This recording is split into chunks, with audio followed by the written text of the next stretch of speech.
Sejam todos muito bem-vindos a essa videoaula, videoconferência do Apocalipse. O nosso tema é Onde está Deus na cronologia do plano da redenção? Nós temos visto tantas coisas nesse nosso mundo, nos noticiários que nós ouvimos, no YouTube, haja vídeos, de tudo quanto é explicação de tudo possível na face da Terra. Mas e Deus? Aonde Ele está em tudo isso que está acontecendo no nosso planeta?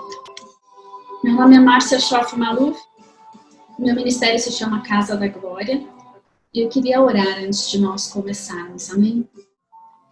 Fala conosco, Senhor, abre os nossos ouvidos, os nossos olhos, nós somos teus filhos, queremos os nossos olhos e ouvidos espirituais abertos para discernir os tempos em que vivemos e também para que venhamos a saber, Senhor, como é que nós intercedemos, como é que nós cooperamos contigo. Ajuda-nos a te ouvir, Espírito Santo de Deus, nós precisamos de ti todos os dias das nossas vidas. E hoje nós pedimos, fala conosco. Traz o alinhamento necessário para este dia, essa semana, esses tempos. Em nome de Jesus. Amém. Amém, amados.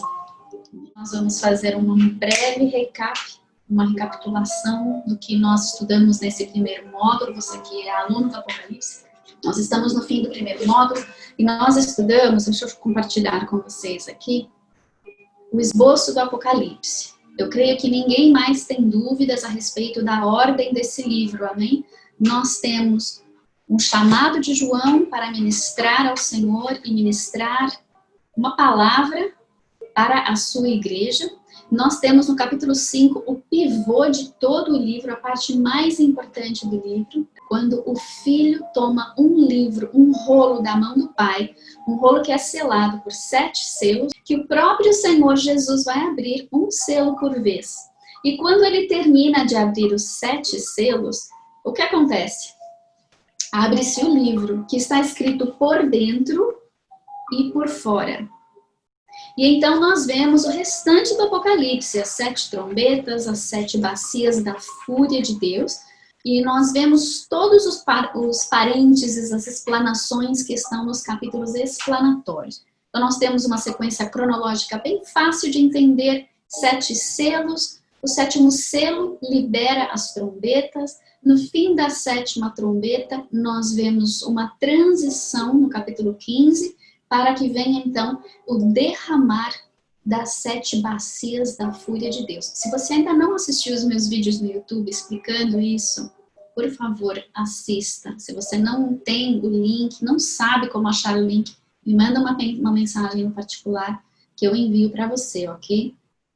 Eles estão bem fáceis de entender. Então nós temos o esboço, está simples de entender. Nós estudamos as diversas escolas de interpretação do Apocalipse, para que nós pudéssemos compreender o que está no passado, o que está no futuro,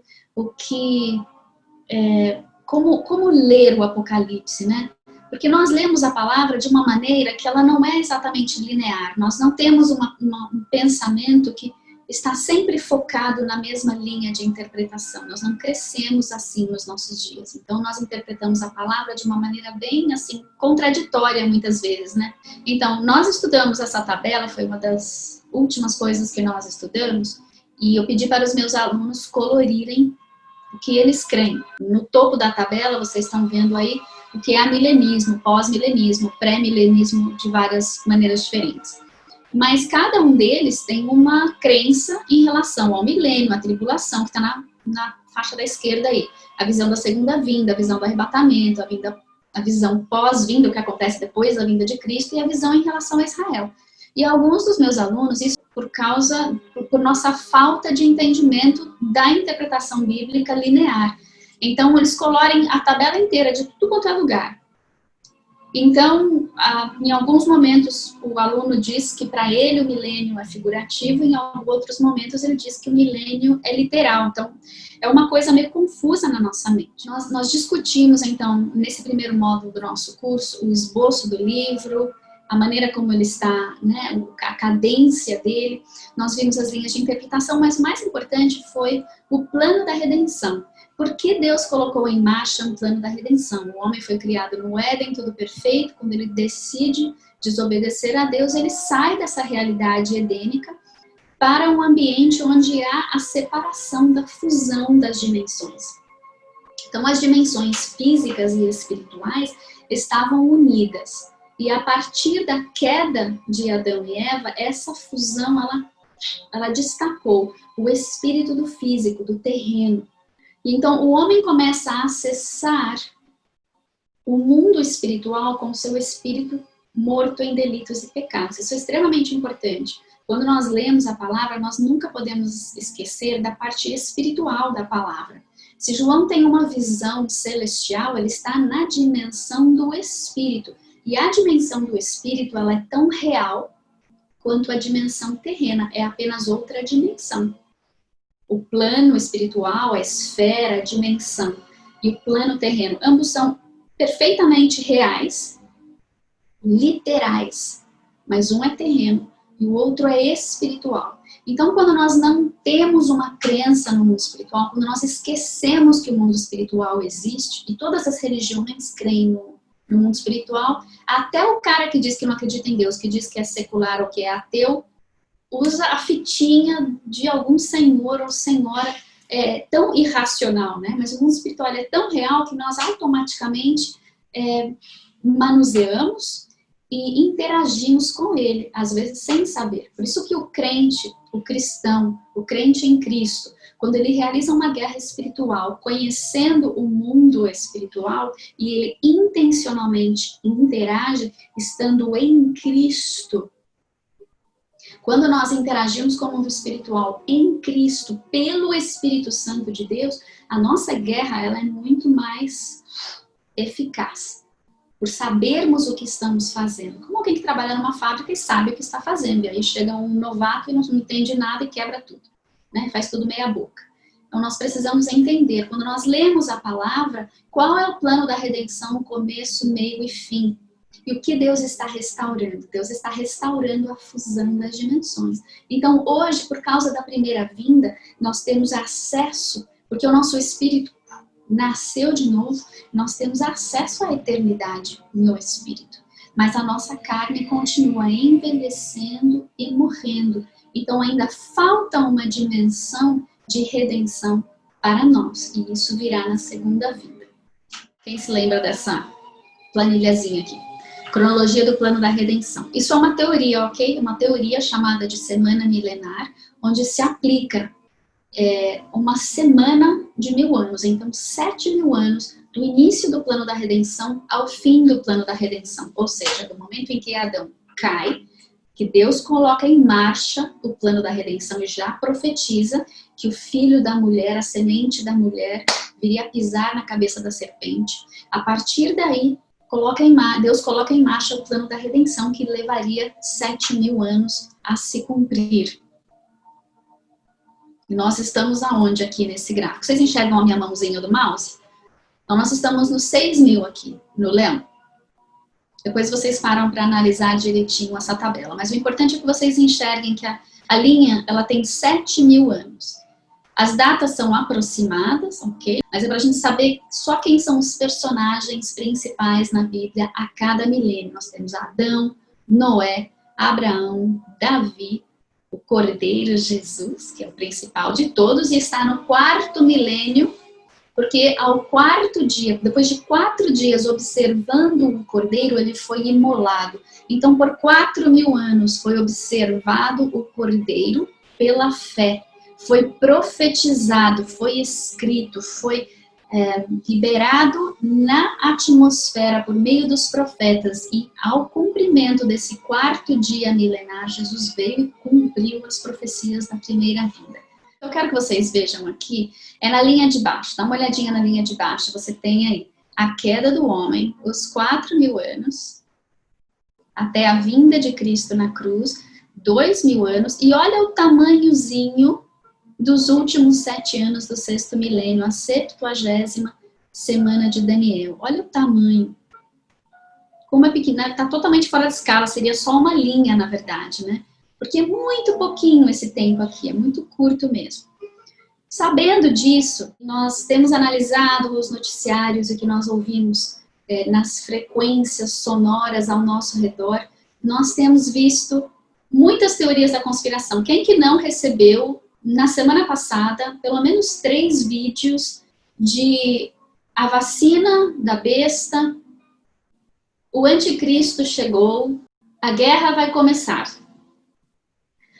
Nós somos bombardeados com muitas teorias do que o inimigo está fazendo. Se a vacina é ou não é a marca da besta, se o Bill Gates é o anticristo, se o Macron é o anticristo, se o Trump é o anticristo, né?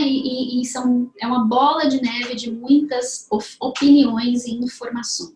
E eu queria perguntar onde está Deus em tudo isso?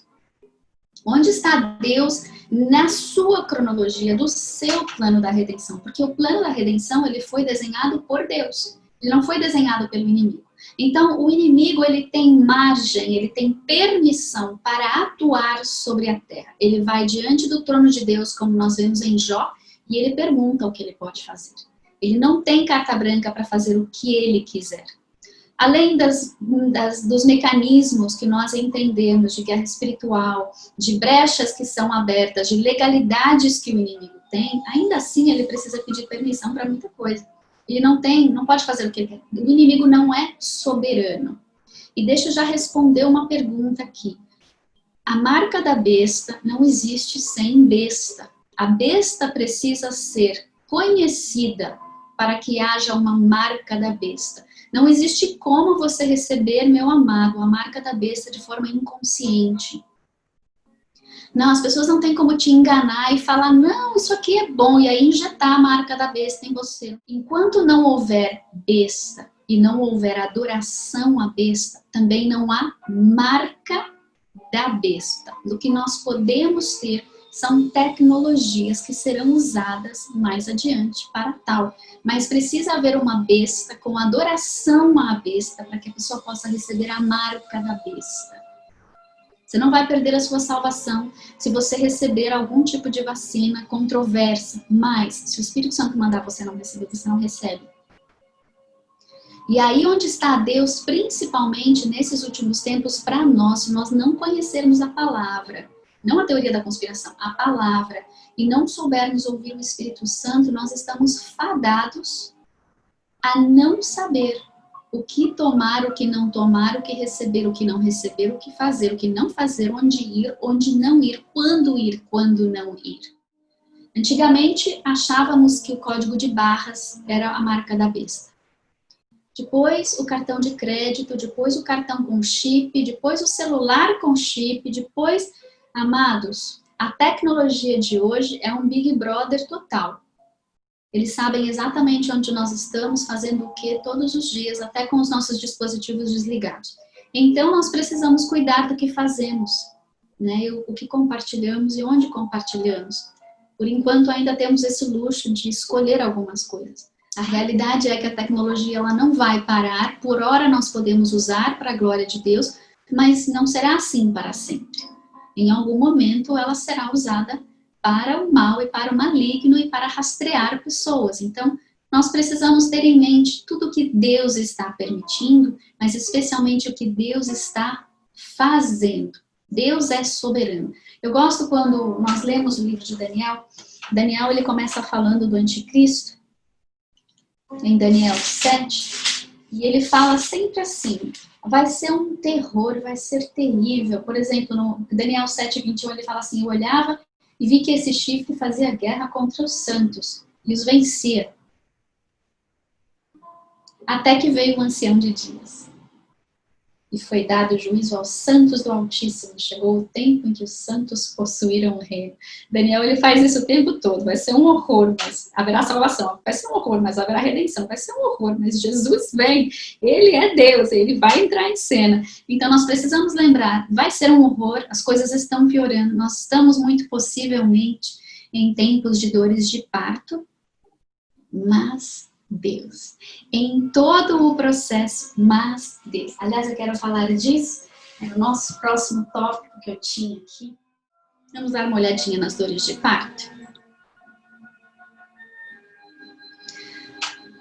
Por que a gente vai olhar dores de parto, né? Porque Jesus, em Mateus 24, nos disse que haveria um período chamado de princípio das dores. E o que será que Jesus quis dizer em Mateus 24 com essa frase? Princípio das dores. Eu fui consultar alguns ginecologistas, obstetras, enfermeiros e médicos para entender um pouquinho a respeito disso, porque nos últimos dias isso será relevante para nós.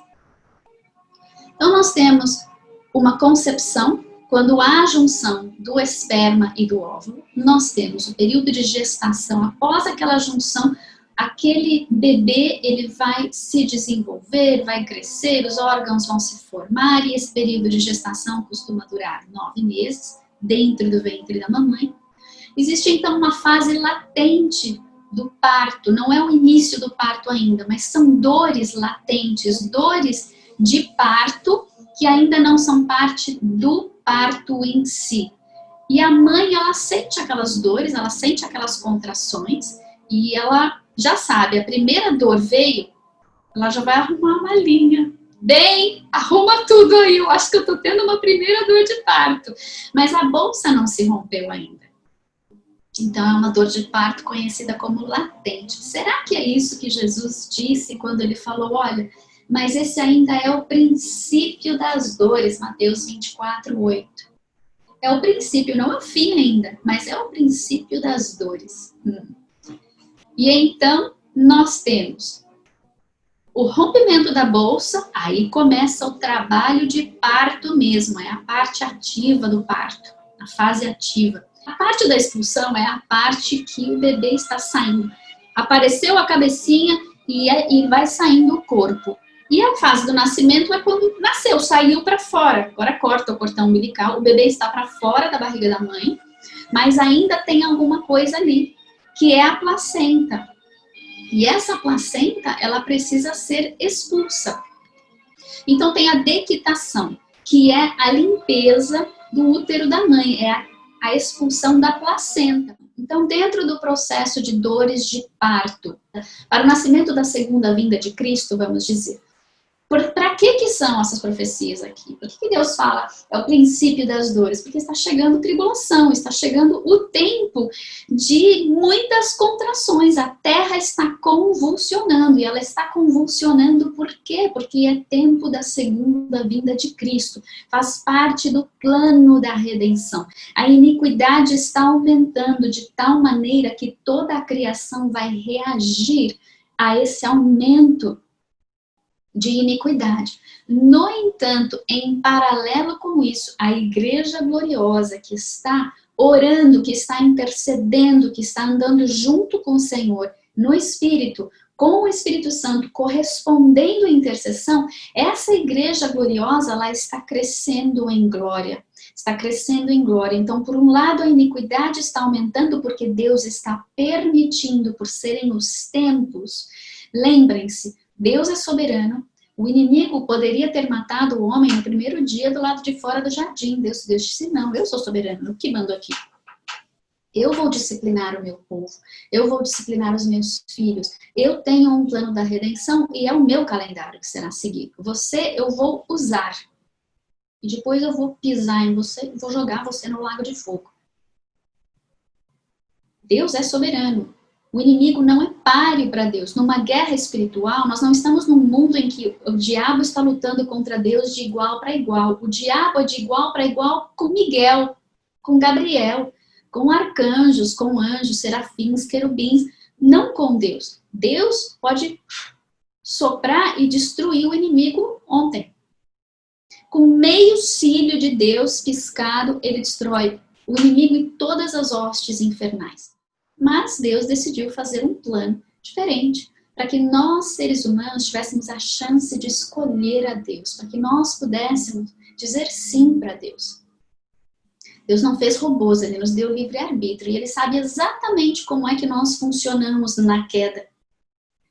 Então, Ele sabe como nos trazer amorosamente o perfeito amor e a perfeita justiça. Lembre-se, é sempre o mesmo, são dois lados da mesma moeda. Deus é perfeito amor, por isso ele é perfeita justiça. Por isso ele é perfeito amor. Por isso ele é perfeita justiça. Os juízos de Deus são perfeitos, santos e puros, para que nós possamos ser salvos e ele glorificado. Então, nesses tempos em que nós vivemos, eu quero apresentar para vocês o meu cabeçalho, para ninguém se perder, para as próximas páginas que eu vou abrir aqui, falando de dores de parto. Então, onde é que nós estamos nessas dores de parto? Quando foi a concepção? Quando juntou o óvulo? Quanto tempo foi essa gestação? E onde começou o princípio das dores? Que a mamãe foi lá e arrumou uma linha para ir para o hospital depois, porque hoje os médicos só deixam você ir para o hospital depois que rompeu a bolsa, né? Eles querem você lá gritando 3 dias, dependendo do parto. Então, nós temos aqui, dá uma olhadinha no gráfico, nós temos a primeira vinda de Cristo, se vocês conseguem enxergar minha mãozinha aqui na tela, primeira vinda de Cristo. Jesus ficou na Terra 33 anos e meio, então o nascimento dele, disputa-se, né, quando realmente Jesus nasceu, qual foi a data? Foi 4, 5 ou 6 antes de Cristo. Então Jesus nasceu ou 4 ou 5 ou 6 antes de Cristo, porque o calendário gregoriano conseguiram errar na contagem. Então, apesar de ele ser, o propósito dele é marcar o tempo do homem sobre a terra após a vinda, o nascimento de Cristo, eles conseguiram errar até nisso, né?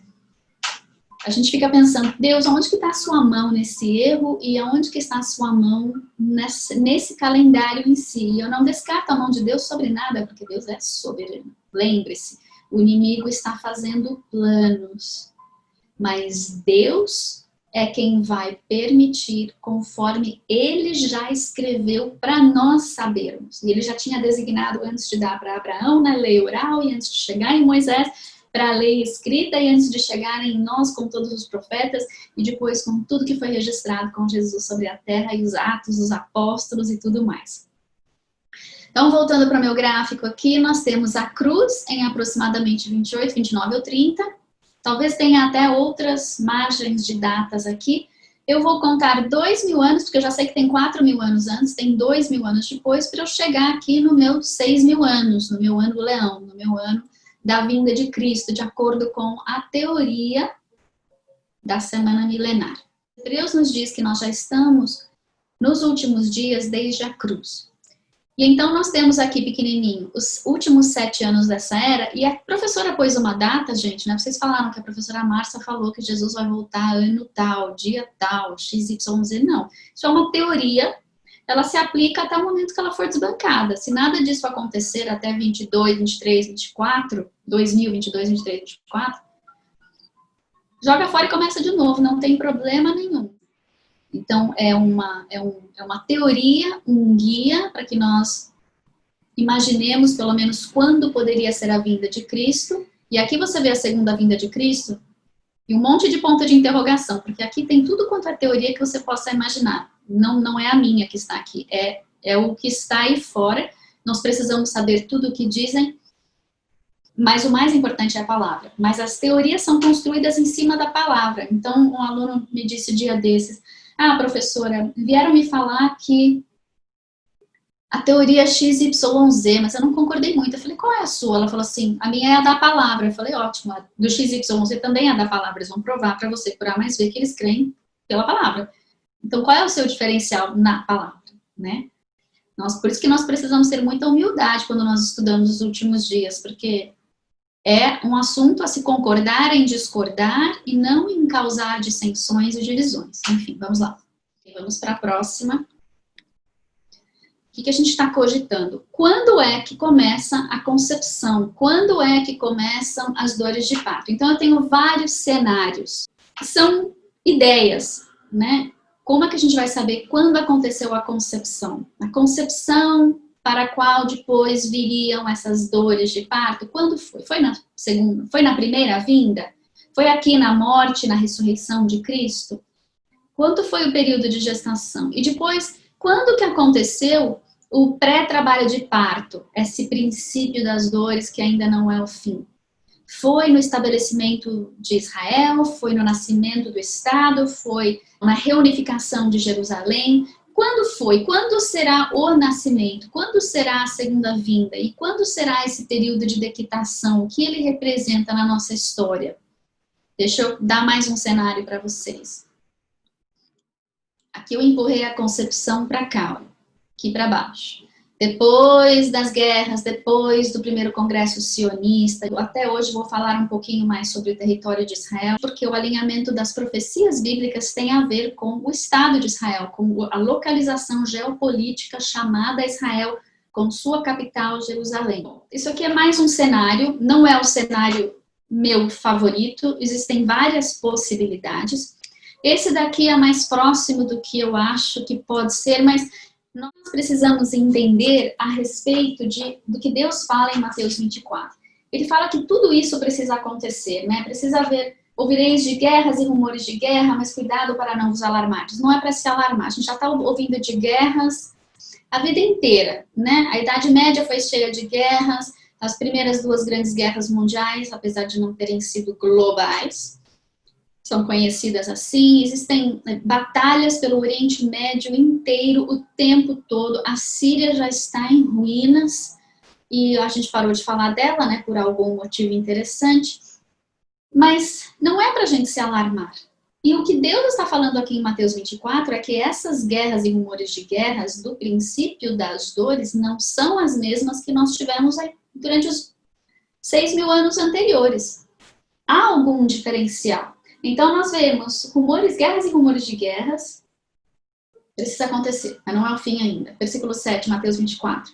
Levantar-se-á nação contra nação, reino contra reino. Então etnia contra etnia, basileia contra basileia, né? Nações contra nações, presidentes contra presidentes, tribos contra tribos, etnias, povos contra povos, haverá fomes, pestes, terremotos em vários lugares. Então hoje nós conseguimos ter uma visão global. Né? Antes da internet, nós não conseguíamos ter uma visão global do que está acontecendo no globo todo.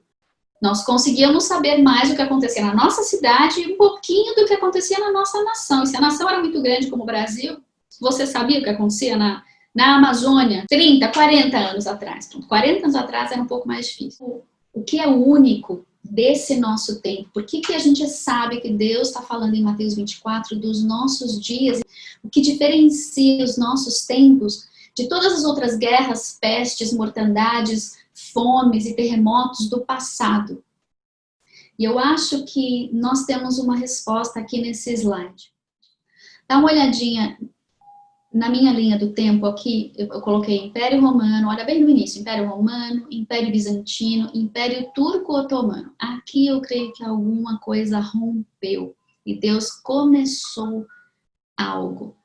Perceba quando foi criado o primeiro telefone e quando foi criado o primeiro automóvel. Em torno da primeira onda de Aliá, a primeira onda de retorno de judeus para Israel antes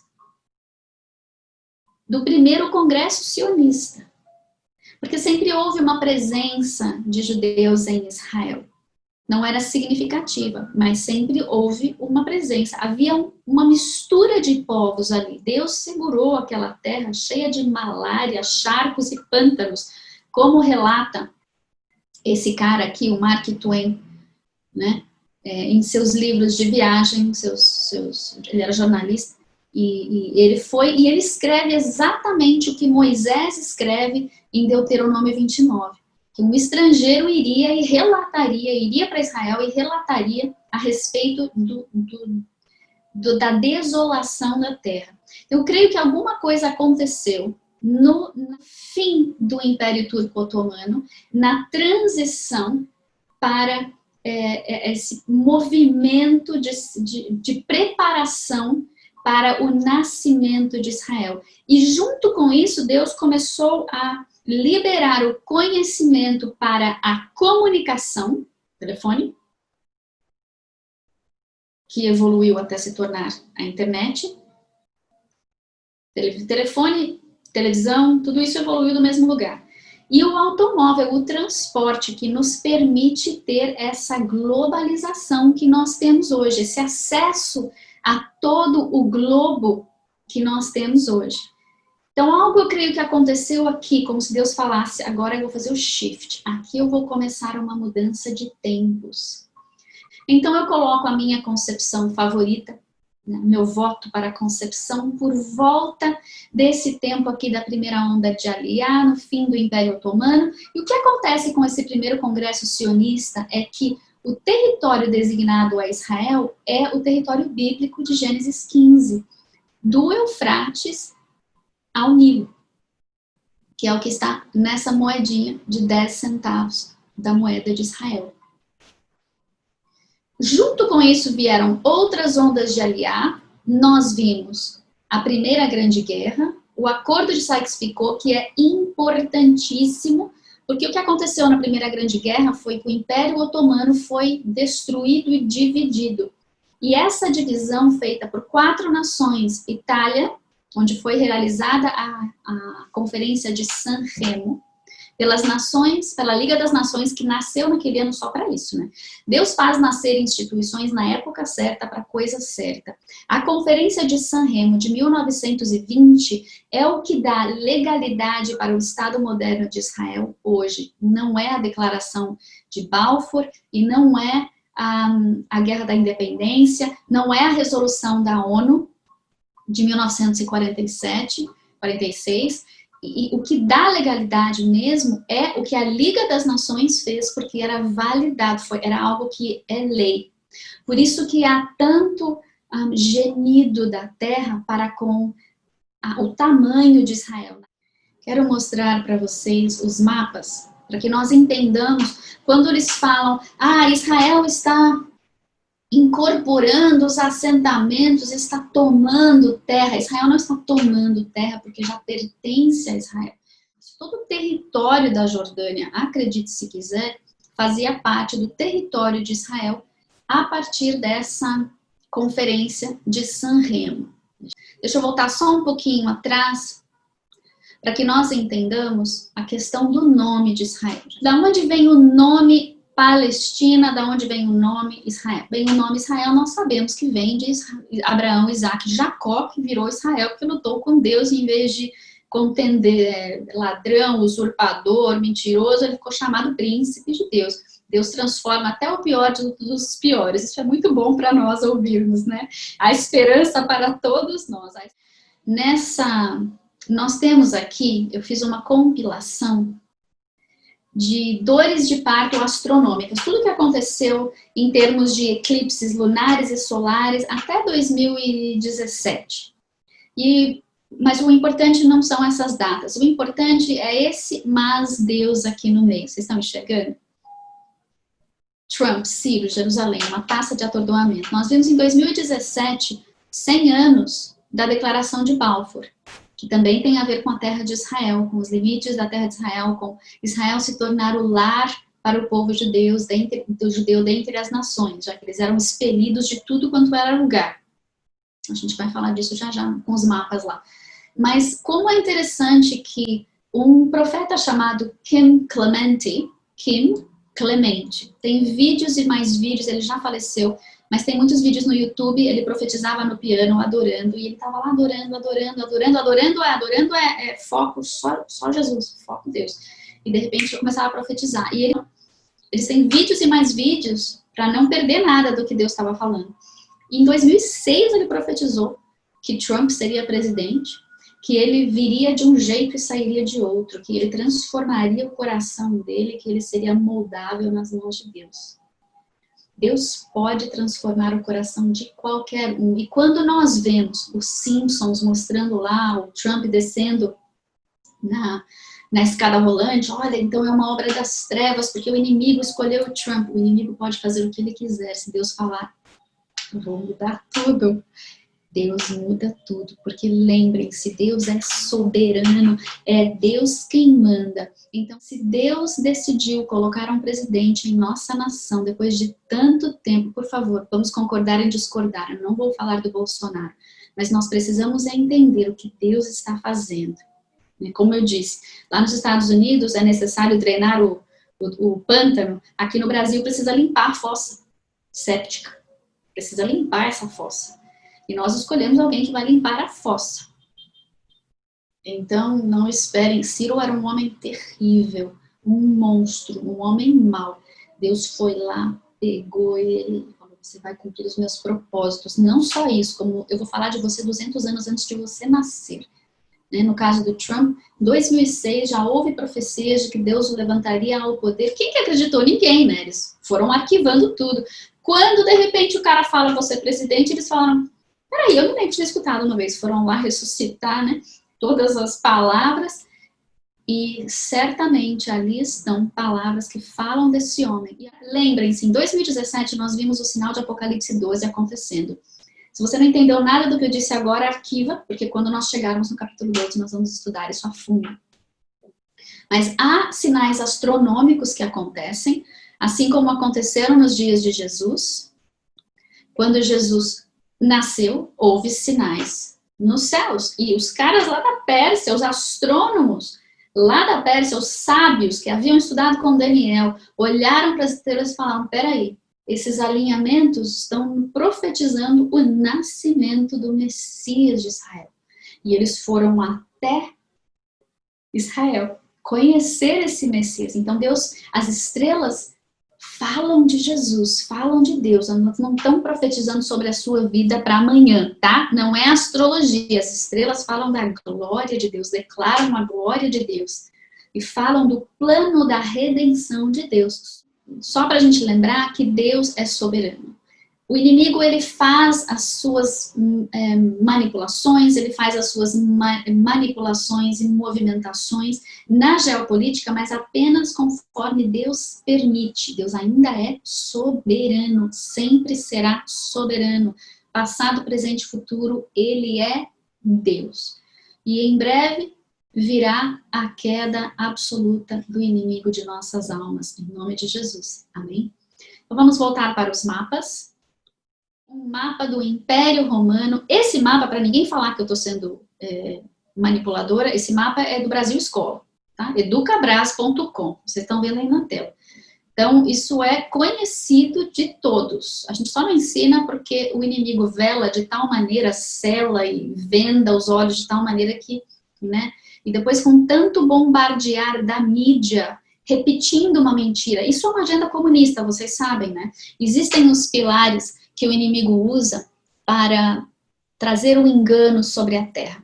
E o bloco comunista é um deles, o bloco islamista é outro e o bloco capitalista é outro. Cada um com uma agenda, todos manipulados pelo inimigo com o Illuminati por trás, para usar esses três blocos para destruir, trazer caos, realinhar e trazer um governo global um dia, ou um governo, uma nova ordem mundial, seja lá como a gente quiser chamar isso.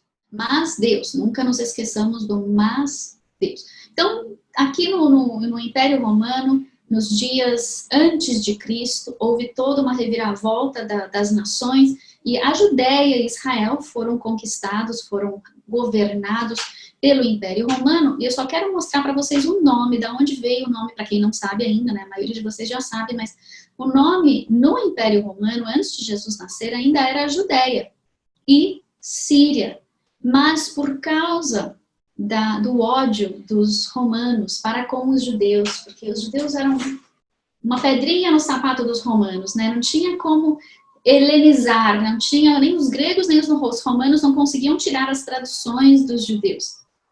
Pelo menos não dos fariseus, de jeito nenhum, né? E os essênios que foram para o deserto, os zelotes que queriam matar todo mundo, e por causa dos zelotes, depois da guerra de Bar Kokhba, em 135, o Império Romano decidiu juntar essa área da Síria são províncias, né? Essa área da Síria com essa área da Judéia, renomearam a Judéia de Palestina em honra dos seus piores inimigos, os filisteus, que já nem existiam mais.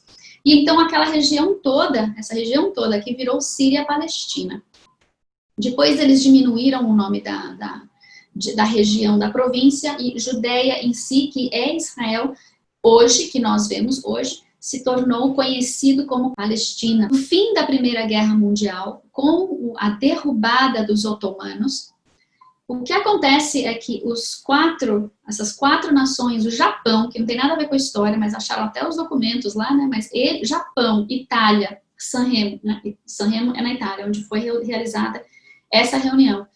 A Grã-Bretanha, né? E a França, a Grã-Bretanha e a França lutaram na Primeira Grande Guerra e destituíram o Império Otomano e dividiram as terras entre si. E na divisão das terras do Império Otomano, eles traçaram linhas e decidiram quem ficaria com o quê, com um mandato para supervisionar aquelas regiões por um X tempo. Por isso que a gente ouve falar do mandato britânico. Então, a Palestina, com esse nome, que era Israel, olha o tamanho de Israel. Gênesis 15.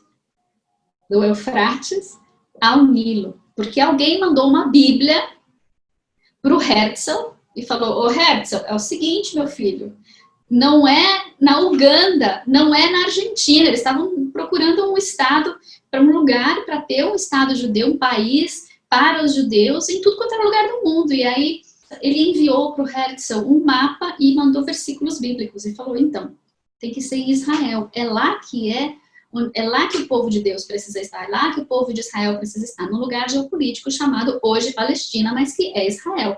Palestina sendo apenas um renome da região. E eles, nessa época, quando dividiram as terras, deram a terra desse tamanho. Aqui tem Jordânia, toda a Jordânia atual, e Israel, mais a Cisjordânia, Gaza e tudo que misturado no meio. Agora perceba, o Iraque também não existia.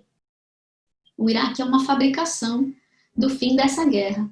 E Síria e Líbano sempre existiram, nós sabemos que está na Bíblia, nós sabemos disso, mas ficaram sob o governo, sob a supervisão governamental da França durante esse tempo. E nessa conferência de Sanremo, que é lei acima de tudo que veio depois, esse é o território de Israel. Então, quando Israel diz, não, nós vamos agregar os nossos assentamentos, que são todos murados, os vilarejos murados da Cisjordânia porque é do outro lado do Jordão, porque na Guerra de 48, os jordanianos avançaram nesse território, ficaram ali. Na Guerra de 67, Israel empurrou eles de volta para lá, para o outro lado do Jordão. Então, Cisjordânia é o lado do Jordão que está dentro de Israel. E era porque a Jordânia tinha atravessado, mas Israel empurrou de volta.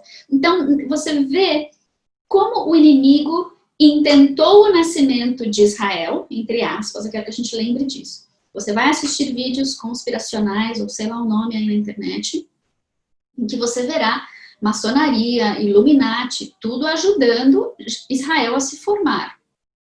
Mas quem queria que Israel se formasse? Deus. O inimigo, ele não sabia quando Deus ia falar agora. Porque o inimigo sabe de uma coisa, gente. O dia que Israel nasce, começa é o início do seu fim. Porque Israel nascendo, um dia Jerusalém será a capital de Israel.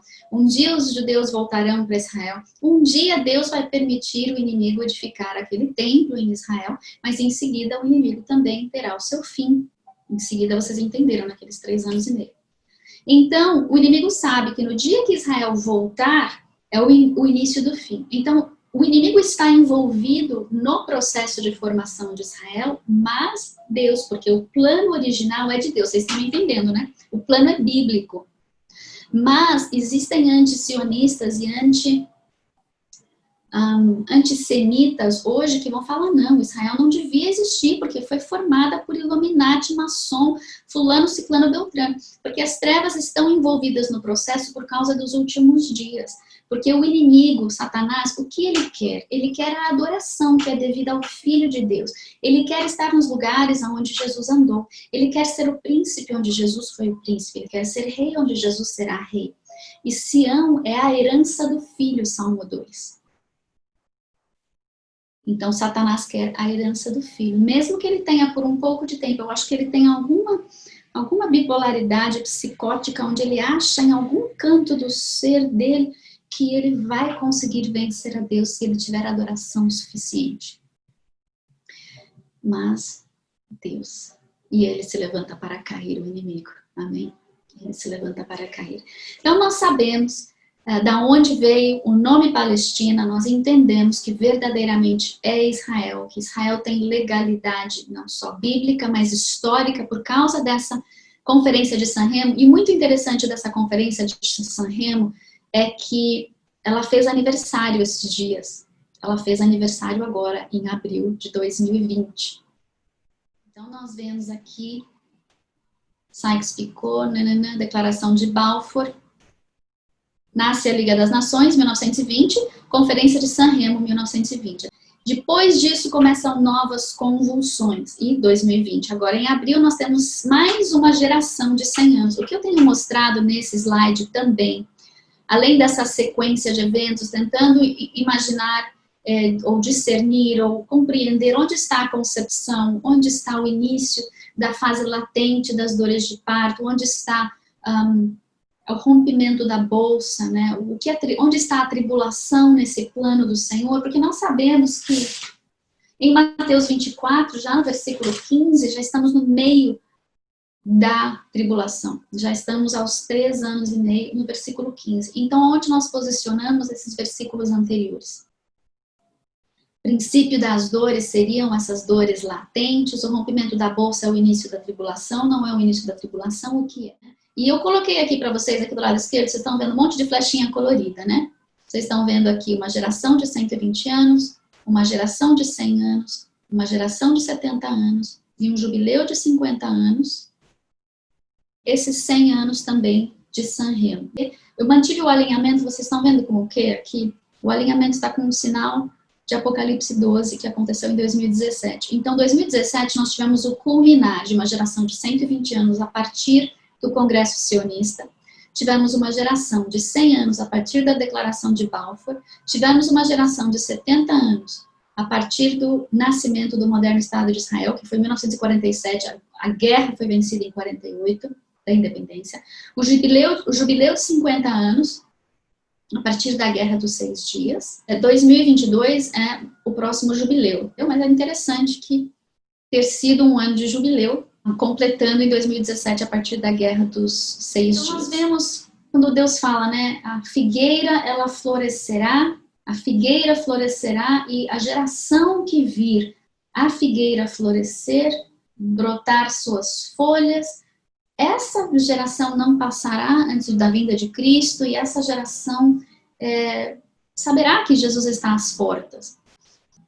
Como a gente sabe o que é uma geração, né? Uma geração é de 120, é de 100, de 70, de 50, olha, todas culminam com sinais importantíssimos aqui em 2017. Então, por que de repente nós podemos imaginar que essa quarentena possa ser um início de dor de parto? Vamos imaginar, vamos voltar na história. Quando foi a última vez que o globo todo, ou a humanidade toda, foi impactada por algo? A primeira vez que a humanidade toda foi impactada por algo bom foi Adão e Eva, né? Que acabaram perdendo seus privilégios no jardim. Perderam sua filiação, o DNA de Deus, perderam tudo. Mas o segundo momento em que toda a humanidade foi impactada por um evento global foi Noé, no dilúvio. Toda a humanidade pereceu, menos 8 pessoas e um monte de animais que o Senhor escondeu naquela arca. Mas a arca estava na terra. Ela não foi removida da terra. Eles passaram por aquela tribulação aqui na terra, mas guardados em Deus. E o restante da humanidade pereceu. Qual foi a próxima? O próximo evento em que globalmente, ou toda a humanidade na terra, foi impactada por algo que Deus permitiu acontecer, Deus fez, na verdade. Né? Torre de Babel, Gênesis 11. Deus dispersou toda a humanidade. Veja bem, o que acontecia na época de Babel é que o homem falava o mesmo idioma e estava no mesmo lugar. O que aconteceu lá naquele gráfico de comunicação e transporte? Então, o telefone foi criado em 1876 e o primeiro automóvel em 1885. 76 e 85. Em Babel, Eles já falavam as mesmas línguas, Deus dispersou. Estavam no mesmo lugar, Deus espalhou. Quanto tempo levou para os povos terem barcos suficientes, seja quem for, dos indígenas entre as ilhas, ou os grandes navios depois, para poder rodar o globo? Levou 4, 5 mil anos. Mas Deus fez com que tudo isso, todo esse espalhar, hoje nós temos a internet, nós temos um idioma que quase todo mundo entende alguma coisa que é o inglês. Temos ferramentas de tradução pela internet. E nós podemos pegar um avião, podíamos, né? Podemos pegar um avião e dar a volta na Terra, literalmente. Quando foi o último evento global que impactou todas as nações? A Primeira Grande Guerra não impactou todas as nações. Ela aconteceu num lugar geograficamente contido, foi na Europa. Primeira Grande Guerra, Europa e Oriente Médio. Segunda Grande Guerra, primordialmente Europa, norte da Europa. As guerras da África acontecem na África, as guerras do Oriente Médio acontecem para lá, as guerras aqui, civis americanas estão aqui. Não são coisas que impactam o globo todo. Agora, essa crise que nós estamos vivendo, eu não quero chamar de pandemia, porque eu não creio que o vírus seja tão poderoso assim. Eu sei que é um vírus, ele está matando vidas, mas a humanidade nunca teve de parar. Ela sempre enfrentou e seguiu adiante para continuar sobrevivendo, vivendo, subsistindo. Isso de parar todas as nações, já não vou entrar no mérito de quem foi, de onde veio, se foi o chinês, foi o inimigo, porque Deus permitiu. Mas Deus falou, eu acho que nem o inimigo não teria planejado algo tão bom assim, para debilitar de tal maneira as nações. Eu acho que foi um desencadear que Deus foi permitindo, porque está chegando a hora. Mas vamos supor, não entrando no mérito de todas as possibilidades conspiracionais ou reais, as conspirações elas são reais, não são teorias, mas não entrando no mérito do porquê, do como, de quem, esse é o primeiro evento em 5 mil anos em que o globo todo é impactado.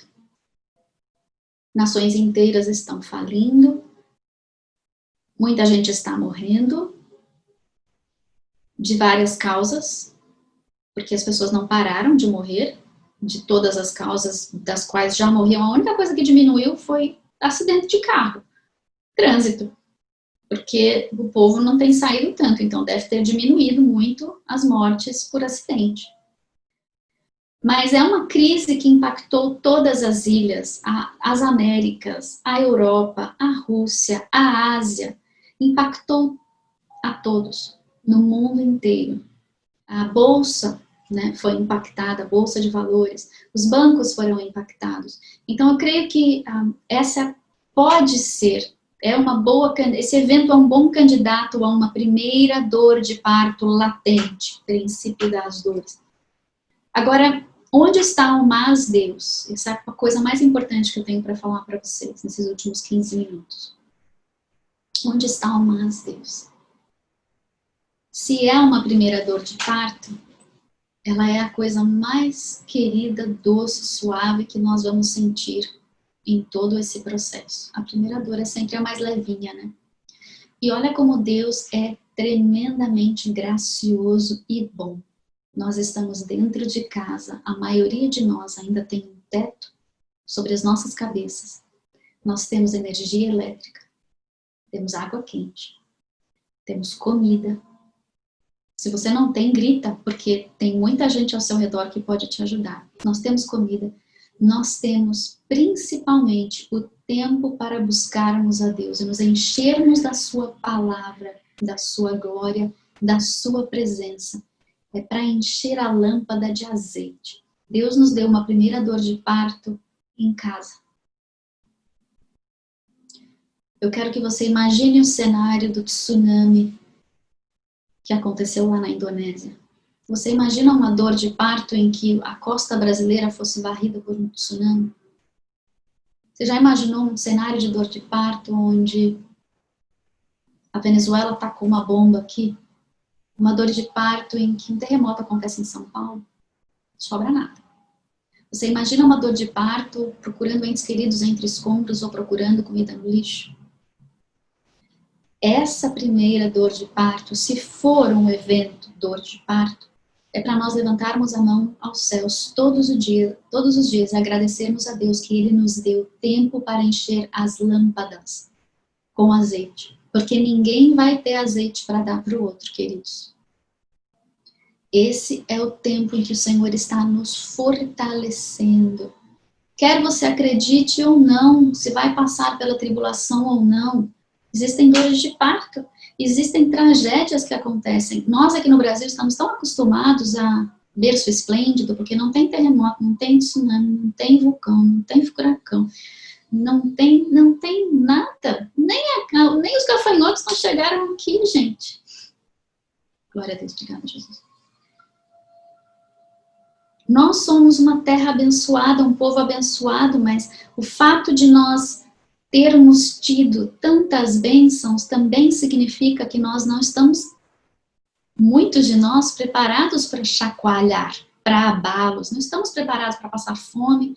Se bem que brasileiro, acho que o que mais tem de preparo é passar fome, vai. Mas nós não estamos preparados para as coisas que outras nações têm de preparo. Na Nova Zelândia, 2 cidades inteiras foram niveladas por um terremoto. Eu conheci aquelas pessoas.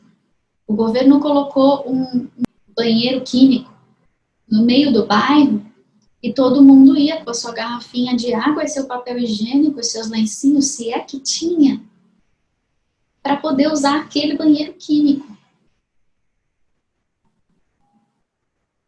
Nos Estados Unidos tem furacão. Todos os anos tem a estação dos furacões. Tem terremoto. Eles estão acostumados a lidar com isso, pelo menos em parte.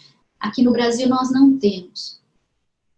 Eu quero encorajar você a dobrar os teus joelhos e clamar aos céus para que Deus te fortaleça, a você e sua família. Porque quando as próximas dores de parto vierem, eu não tenho tanta certeza de que nós a passaremos dentro de casa com comida, com alimento, com a palavra de Deus, com a adoração que nos é dada 24 horas por dia. Você pode participar de adoração, você pode comer palavra de Deus na internet.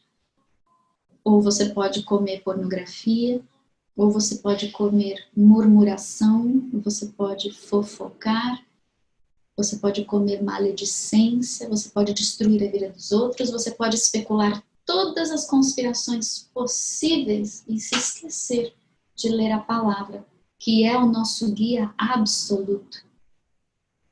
Nesta palavra nós sabemos exatamente qual vai ser a formação da besta. Quando começam a surgir os 10 chifres, como é que acontece o surgimento do chifrezinho no meio desses 10. Nós temos toda a informação aqui, qual é a nação que vai estar lutando com outra. Nós temos essa informação das devastações, mas nós precisamos nos preparar. Amém?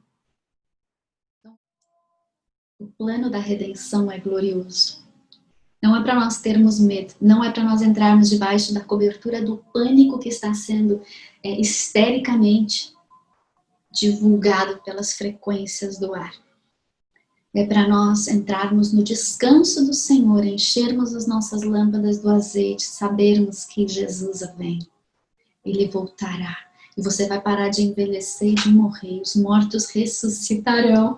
E nós o adoraremos e viveremos com ele. E essa terra será restaurada. Em nome de Jesus. Você é filho do rei. Você é herdeiro, co-herdeiro em Cristo. Está sentado em lugares celestiais em Cristo Jesus. E ele vai te encher de discernimento. Assim seja, Senhor. Enche-nos de discernimento, de sabedoria, para nós compreendermos todo o teu plano da redenção, sem pânico, sem grandes especulações, sem maledicências, mas com intercessões, liberando e resplandecendo a tua luz gloriosa a todos aqueles que estão ao nosso redor. Enche-nos de ti, Senhor, para que nós possamos transbordar da tua glória, casas cheias da tua glória, do teu louvor, da tua adoração, santificados em ti, ouvindo e vendo o reino de Deus e ministrando a tua palavra. Senhor, usa-nos como boca, como trombetas nesses dias, Há tantos que estão perdidos ainda, que estão ao nosso alcance. Mostra, Senhor, quem são. Dá-nos a palavra em tempo, fora de tempo. O Senhor sabe o que cada vida precisa. Dá-nos essas ferramentas, instrumentos e armas para semearmos, trabalharmos esses solos dos corações que estão ao nosso redor. Que em tudo nós te daremos o louvor, a honra e a glória para todos sempre. Em nome de Jesus.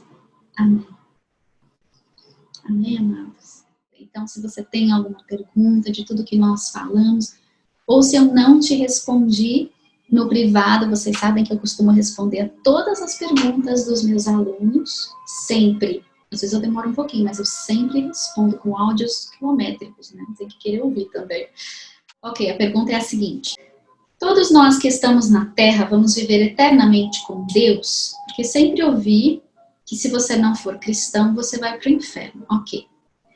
A vida é eterna, todos nós somos eternos. Nós passaremos a eternidade com Deus ou passaremos a eternidade sem Deus. E existe um lugar de eternidade chamado inferno. Então, a salvação em Cristo Jesus te leva para uma eternidade com Deus.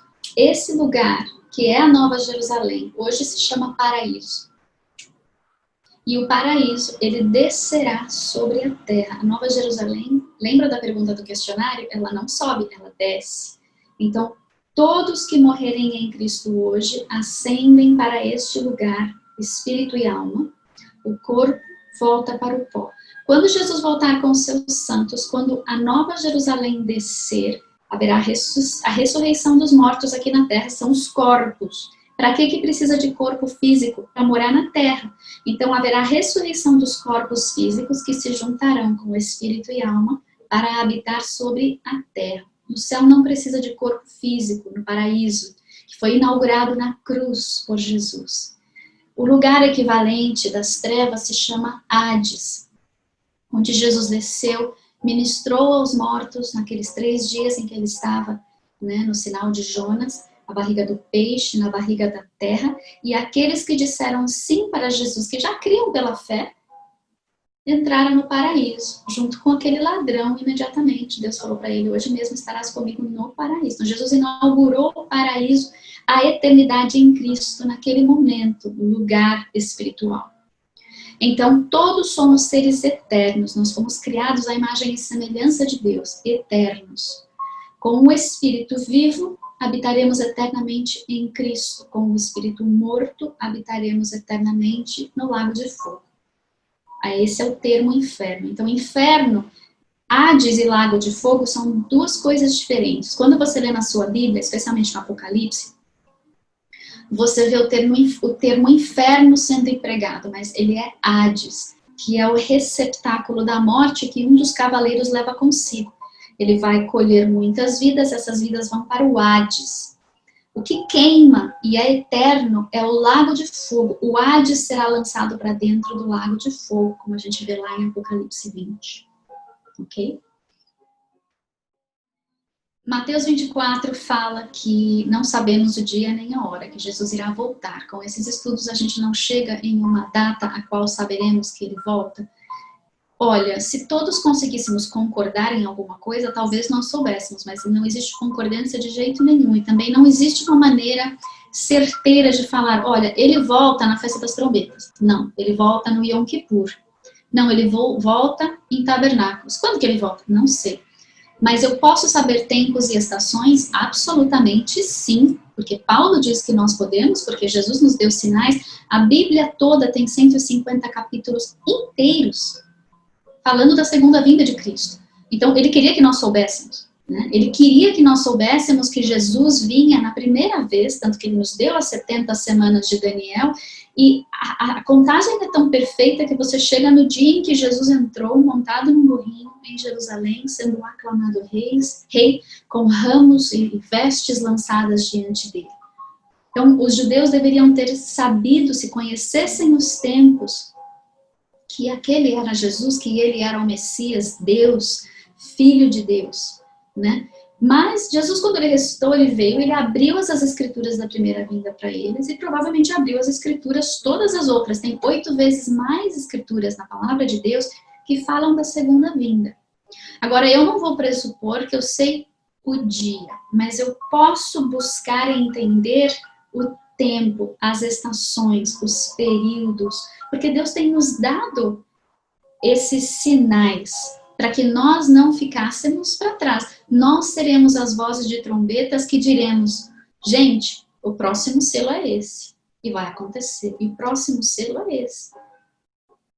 Se estivermos aqui para ver o abrir dos selos, tem gente que crê que não vai estar, não tem problema, esteja pronto para viver por Jesus, morrer por Jesus e jamais negar a Cristo até o dia que você morrer. Amém? Mas eu creio que Deus nos deu tantos sinais e tantas datas e tantos números que nós estaremos assim, vai ser amanhã, vai ser amanhã, vai ser amanhã. E não estou falando de arrebatamento, estou falando de vinda de Cristo. Porque nenhum sinal aponta de fato para um arrebatamento, mas aponta para a vinda de Cristo. Essa é a nossa esperança, esse é o nosso foco. É para Ele que nós olhamos, não para nós, para a nossa salvação, não para Ele, porque Ele é a nossa salvação, né? A pergunta é, esse evento do eclipse nessa última semana, nessas últimas semanas, são sinais? Eu creio que todos os eclipses são sinais. Eclipses, as trevas conhecem mais a movimentação astronômica do que nós, né? E usam para abrir e fechar portais, para liberar coisas terríveis sobre a Terra. Eu acho que é tempo da Igreja de Cristo conhecer os portais também. Porque, na verdade, nós temos muito mais autoridade. E nós temos acesso no Espírito Santo. Não vai sair mexendo com o mundo espiritual sem o Espírito Santo, porque aí é feitiçaria, tá, irmão? Pelo amor de Deus. Mas o Espírito Santo nos leva a adorar em tempos específicos. Nós temos as festas bíblicas, as festas de Yahvé. Eu fiz um vídeo sobre isso, tá lá no YouTube, no meu canal, na aba Vídeos. Procura lá, porque você vai entender os paralelos das festas do Senhor, profetizadas em Moisés, cumpridas em Cristo, cumpridas em nossas vidas, e também o seu impacto na primeira vinda de Cristo e na segunda vinda de Cristo. Mas, sim, nós precisamos entender. Eu não sei o que Deus fez com esses eclipses. Eu sei que as trevas tentaram manipular algumas coisas, mas imagino que alguns irmãos tenham sido levantados de madrugada e tudo mais para estar intercedendo. Nós sempre precisamos lembrar do mas Deus, mas se a igreja não acorda, as trevas avançam. E Deus vai permitindo, porque Deus é Deus, Ele é soberano sobre tudo, gente. Então, se Ele permitiu, a igreja precisa correr atrás e adorar e orar, porque o que nós fazemos quando nós adoramos é abrir portais. Anjos sobem e descem. São portais espirituais. Nós somos portais ambulantes, porque onde nós vamos, os anjos estão ali, o Espírito Santo está conosco. Agora, quando nós intencionalmente adoramos, então algo mais tremendo acontece nas frequências e nas dimensões. Estica os braços aí, você está entrando nas dimensões. Tem várias dimensões aí onde você está. Não é porque você não enxerga essas dimensões que elas não existem. Tem gente que enxerga. Então, quem sabe a gente deve começar a pedir para o Senhor abrir os nossos olhos, né? Cerimônia de cremação. Tem algum impacto espiritual? É preciso enterrar o corpo para que ele volte para o pó. Posso responder agora. Amados, e quem morreu queimado numa fogueira, num incêndio, num sacrifício satânico, contra a sua vontade, porque era cristão? E as pessoas que morrem comidas por peixes no meio do mar ou em incêndios?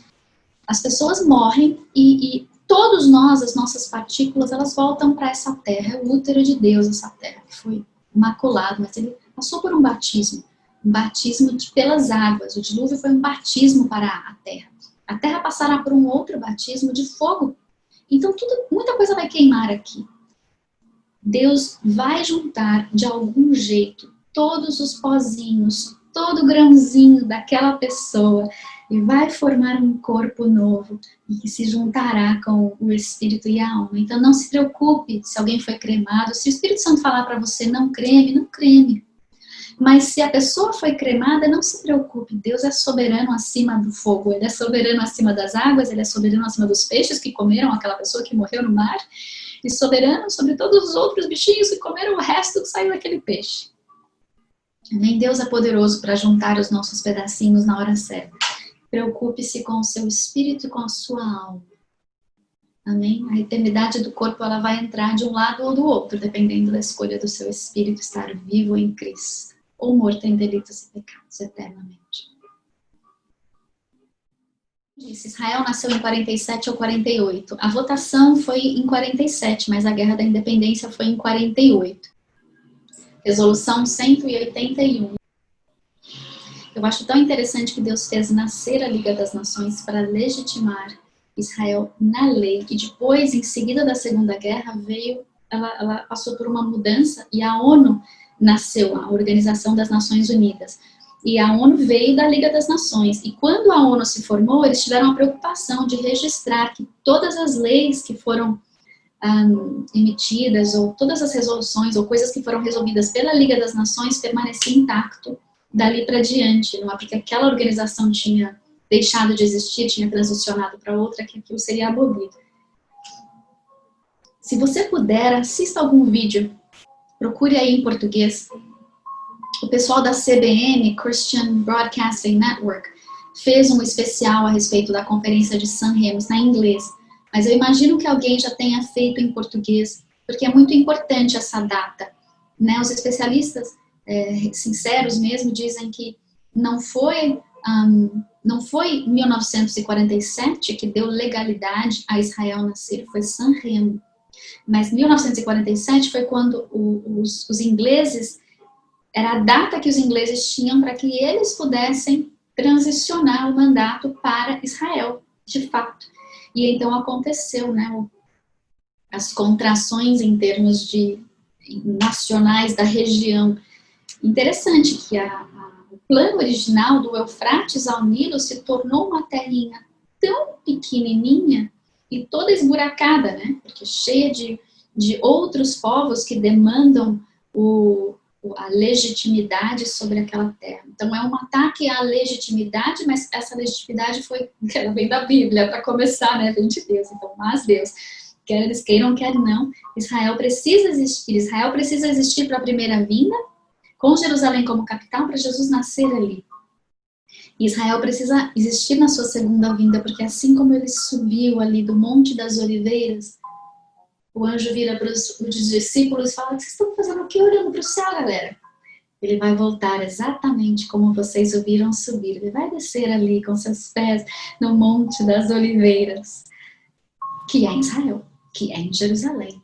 E que é ali de frente para o Monte do Templo, onde o terceiro ou quarto templo, dependendo da sua nomenclatura, será construído e defraudado. E depois construído, defraudado, depois destruído de novo. Estou vendo que ninguém mais tem perguntas. Eu queria te abençoar em nome do Pai, do Filho e do Santo Espírito de Deus. Muito obrigada a todos que perseveraram aí até o fim.